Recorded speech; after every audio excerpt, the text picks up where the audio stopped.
মানে গোদা এক করে লাইছে কিন্তু ওই কপ লাগানো জায়গা সত্যি প্রথম কবে গ্রাফিক ছিল বুঝছেন এই কপ লাগাই কপ তো হালকা গরম হয় কোনো গ্রাফিক্স নাই কপ সমস্যা না তো।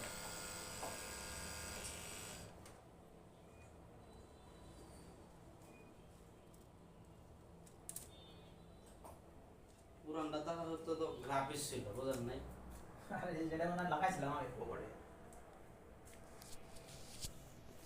সমস্যা নাই, অন্য সমস্যা হতে পারে। তো ওইটা এত থাকলে আগের মতো গ্রাফিক্স তো থাকবো নাকি প্রথম কপের জায়গা গ্রাফিক্স তো না থাকতে পারে, কারণ সাইড কিবোর্ডে ভোল্টেজ মেশিন থাকলে কোনো সাইড কাপ না থাকে। এটা ঠিক আছে আমি যে দুই পাশে মিলিয়ে নিলাম, দুই পাশে মিলিয়ে আনার পরে আমি একটা বর্নিং দিই।